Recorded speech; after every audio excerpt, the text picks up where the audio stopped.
میرا نام عائشہ ہے اور میں شادی شدہ ہوں اور ماشاءاللہ میری ایک پیاری بیٹی ہے۔ یہ میری دوسری شادی ہے۔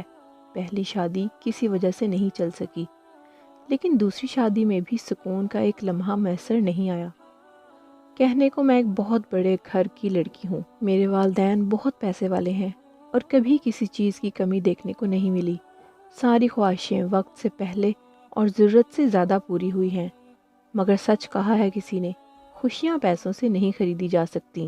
میری پہلی شادی سے طلاق کے بعد میں نے کافی ٹائم اپنے ماں باپ کے گھر گزارا ہے۔ کافی سارے رشتے بھی آئے، پر نہ تو مجھے اور نہ ہی میرے گھر والوں کو وہ رشتے اچھے لگے۔ لیکن پھر میرے والد کے دوست نے اپنے بیٹے کے لیے رشتہ مانگا۔ والد اپنے دوست کو انکار نہیں کر سکتے تھے، اس لیے ہاں کر دی۔ اس طرح میری دوسری شادی ابو کے دوست کے بیٹے وقاص کے ساتھ ہو گئی۔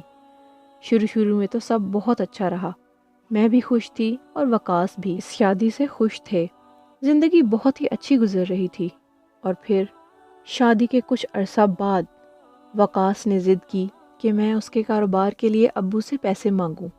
پہلے تو مجھے یہ ٹھیک نہ لگا، مگر وقاص روزانہ اس بات کو لے کر بیٹھ جاتے۔ آخر مجھے ان کی بات ماننا پڑی۔ میں نے اپنے گھر والوں سے بات کی اور انہوں نے وقاص کے کاروبار کے لیے رقم دے دی۔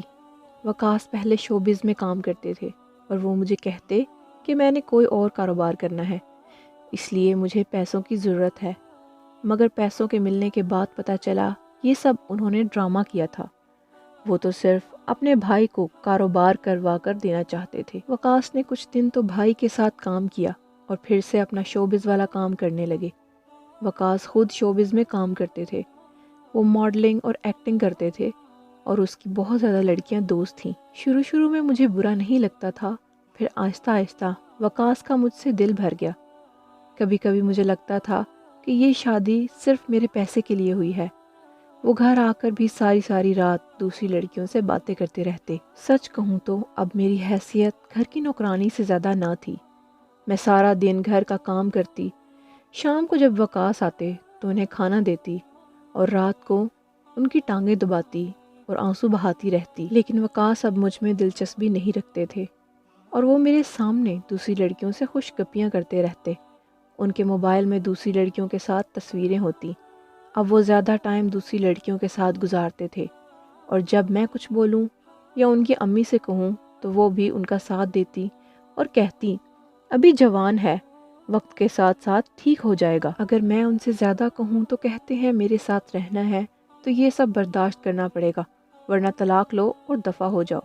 کبھی کبھی وہ ان لڑکیوں کو گھر لے آتے اور مجھ سے نوکرانی کی طرح پیش آتے۔ آپ سمجھ سکتے ہیں مجھ پہ کیا گزرتی ہوگی جب میرا شوہر میرے کمرے میں میرے سامنے کسی اور عورت کے ساتھ ہنس کر گپے لگائے اور میں کچھ کہہ بھی نہ سکوں۔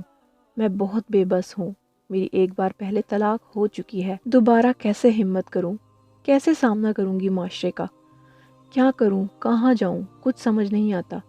رو کے بھی تھک جاتی ہوں، پر کوئی سننے والا نہیں ہے۔ پھر ایک دن اچانک وقاص کی بہن کی کال آئی جس کی شادی ندیم سے ہوئی تھی، اور وہ شادی کے بعد لندن میں سیٹل تھی۔ اس نے روتے ہوئے بتایا کہ ندیم نے اسے طلاق دے دی ہے اور ندیم نے اپنی آفس کولیگ سے شادی کر لی ہے۔ وہ واپس پاکستان آ رہی ہے۔ جب وہ گھر آئی تو اس نے بتایا ندیم نے شادی تو مجھ سے کی، مگر وہ پیار کسی اور سے کرتے تھے اور آخر اس سے شادی کر لی ہے۔ وقاص کو غصہ تو بہت آیا، مگر اب وہ کیا کر سکتے تھے۔